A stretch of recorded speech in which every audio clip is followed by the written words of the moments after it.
Well, welcome to Beans, Brews and Bread for the last week in March. Time for a plot tour. So, managed to get a few bare root fruit trees into the ground. Managed to get some other stuff in as well. Stay to the end and we'll get a bit of a surprise for one of the trials that we did the other day. So, let's go and have a look. Well, we've just had an absolute downpour over this weekend. Yesterday, Saturday, it was only, I think it was forecast just a few millimetres of rain, but we absolutely tipped it down.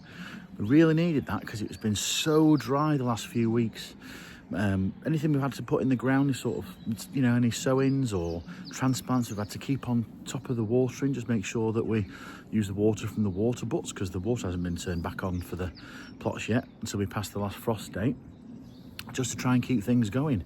But that downpour's done the world of good for the ground. So we'll go for a tour now. I'll see what we've been able to put in and be grateful if you're liking the video as we go along. Do give it a thumbs up, and if you do give the video a thumbs up, then I can guarantee you 25% better germination on your carrots this year. I don't think so, but give it a thumbs up and you can have a check out.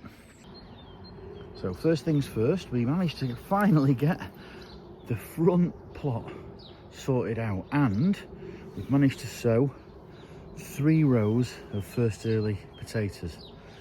Managed to get some Swift in, there was some Rocket, and then there's a row there. We just managed to get a full row of Pentland Javelin in, so that's our first early potatoes mostly sown. Got a few chicken pellets thrown down as well, earthed the ground up. But that's looking pretty good. The ground's not too bad after the rain either. Now fingers crossed. I've not planted them too deep. I know you can get them, these are determinate varieties, so they just go on one level as first early, so they don't need to be done super deep.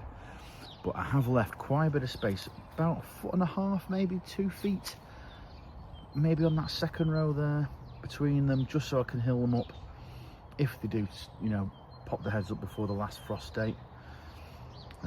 So I've given it a bit of a dig in certain areas and a bit of a firm down.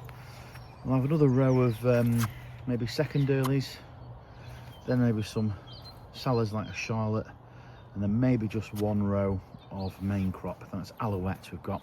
We have pulled up, or started to pull up, as you can see here, the pathway. Sorry, concentrating on my finger, not the thing I'm pointing at. And that has been compacted over at least 2 years. You can see quite how the soil has compacted there. So we can get at least 2 rows of main crop in there. And we will just be doing row gardening, I think, this year. Get this bed tidied up, get rid of the covers. And that's not too bad under there. There's a few, obviously, bits of these clumps of grass and everything which aren't too bad. But what I am finding is that as I dig it, there's still quite a lot of mare's tail knocking around. So it's not been such a bad thing giving it a turn over and clearing out some of the mare's tail. So that's pretty good for the weed control. We have put a couple of bare root apple trees in and a pear tree. Really just healed in more for this year. I'm aiming to get these as step overs, so don't really want a lot of growth. I might move them. We're still just on the cusp of being able to do bare root tree planting, so I might move that towards the front of the plot and the pear towards the back. But no, it's good to get the ground worked. You can actually start getting things in and kind of slowly stagger across. So that's not been too bad. This bed, which was the Mediterranean bed last year, not too bad. Just break down the final bits of the polytunnel, use them as stakes and things. Have been able to do that elsewhere. And over here we've got the compost pile, which we're kind of going on with. Got some. What I'm doing with this is, as you can see, edging it with the edgings from the pathway to create the outside, and then in the middle put in the household green waste, and hopefully that will start to compost down quite nicely. Now this bed here we managed to get cultivated with the cloches, but put a few chard plants that we'd overwintered in, just in a spare spot here. We used these are old vases which we used at home for some table displays a few years ago. Found these in the cellar, so they're quite good for using as a bit of a temporary cloche, so that's pretty nice.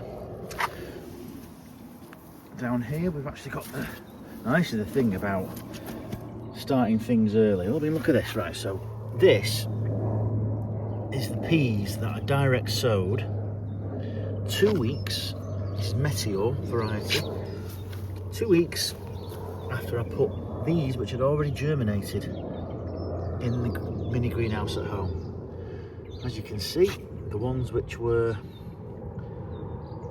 germinated in the greenhouse have taken longer to come up than the ones which I direct sowed. So perhaps that tells you something about maybe leaving off. It gives you something to do over late winter, but that just shows that there's a bit of a check back on that direct, so you know, compared to the direct and the stuff that was germinated before. But I've got all the sticks in place, and then the remainder up there we'll put some more peas in for the remainder of the bed. I'm in two minds whether to roll this bed up as well and do some row gardening again, just so we can make some more of the space. This one might have to stay for this year perhaps.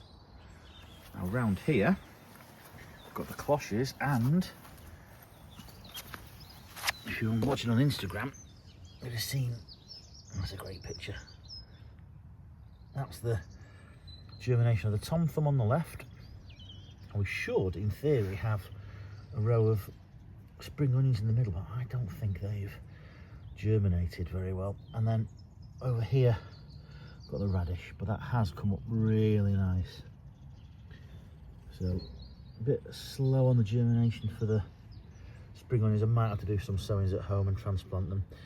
Weeds are coming up pretty quick though, so I gave this a weed after warming it up with the cloches, and I think that's going to be pretty key, making sure that, you know, what's this thing here, like a sycamore, hasn't got a few dandelions. But I think what is key, if we're going to use these cloches, is to definitely use them to warm the soil up, and then after that point do keep on top of the weeds once they start to germinate, and you can knock them back sufficiently to get the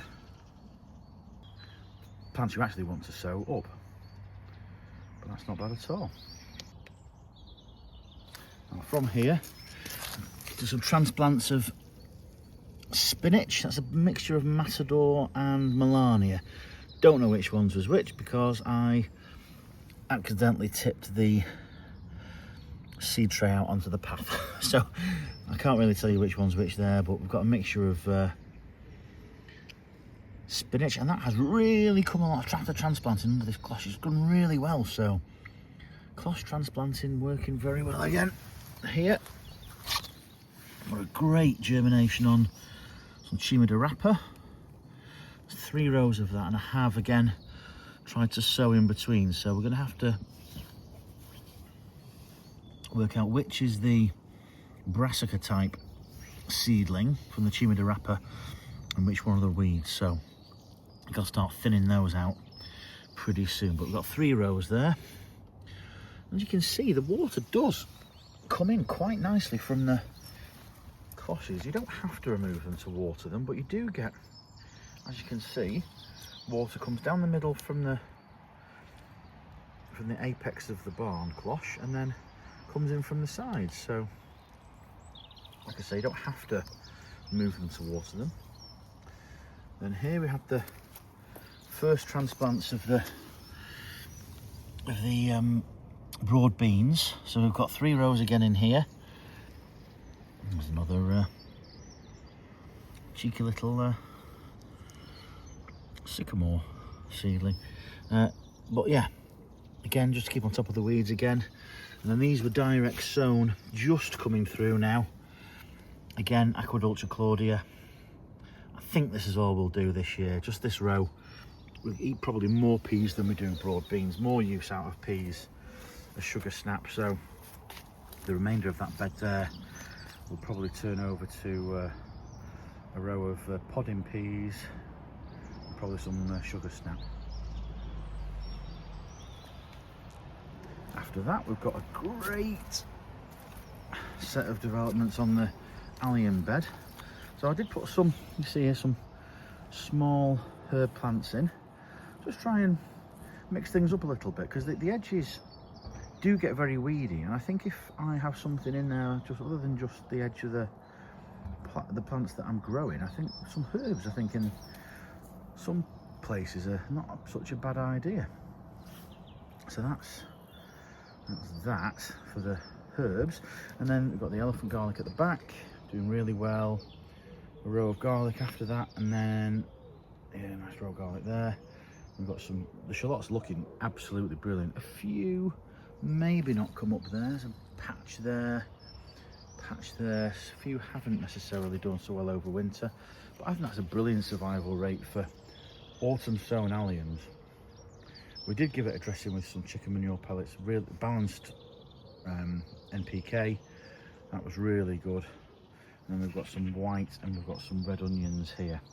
Trying to keep up on top of this, is it creeping, whatever it is, this stuff here. Absolutely cannot stand it. It creeps everywhere.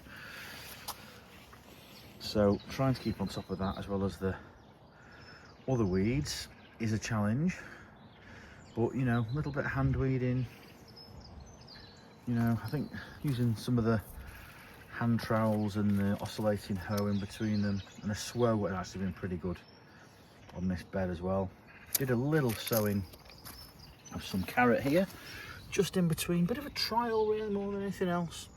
Chantenay red cord, so, because I've been finding, and I'll show you the next one, but interplanting with these alliums has worked really well. So bit of a sow there of some carrots, just a bit of a trial, little row, see if we can confuse the carrot root fly.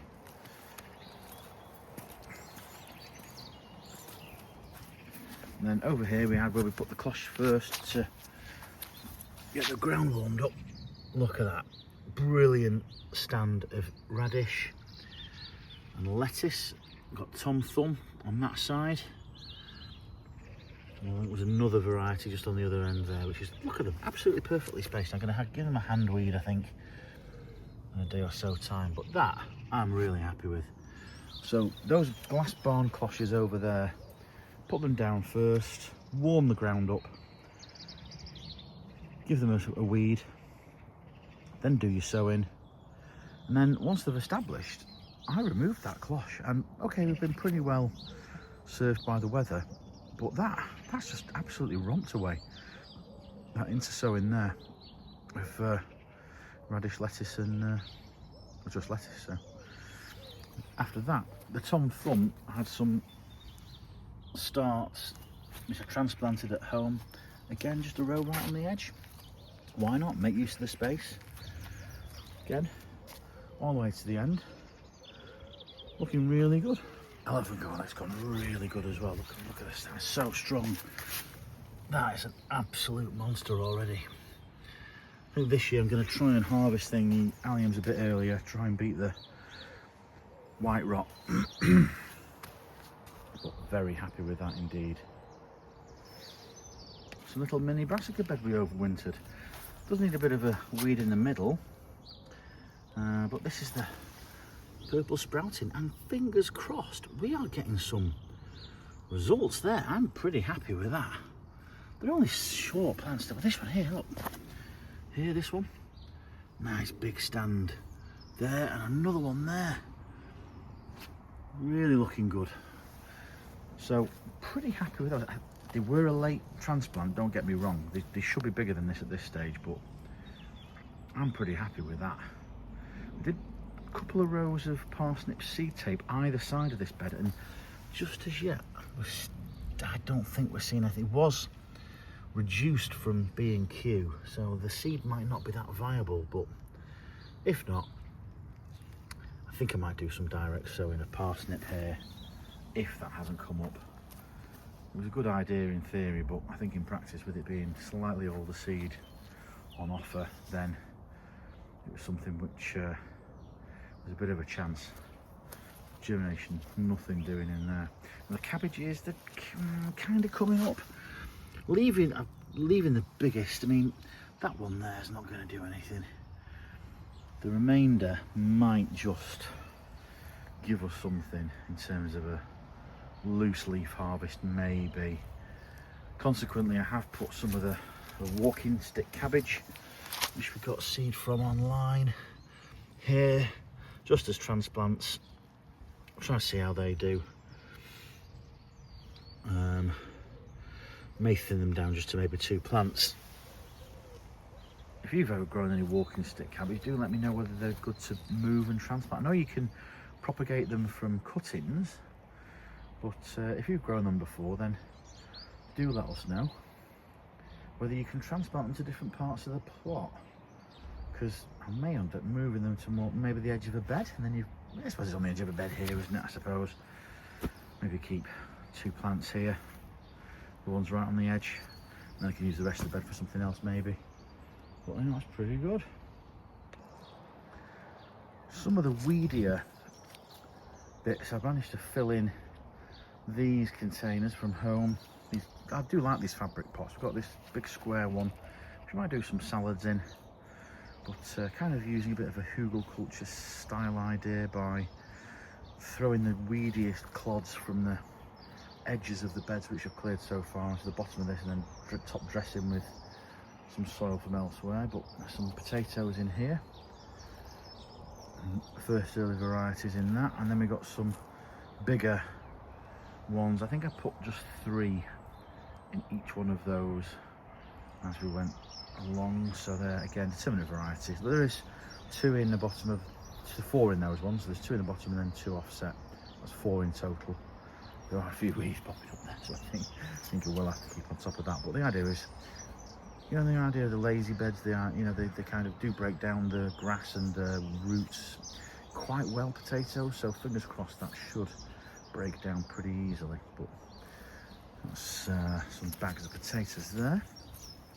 And then here, managed to get some sneaky pallet collars for either a cold frame, maybe a hotbed next year. So I've got some window panes which we're bringing along one at a time to the plot, and we're going to set up. I've got a bigger pane than that.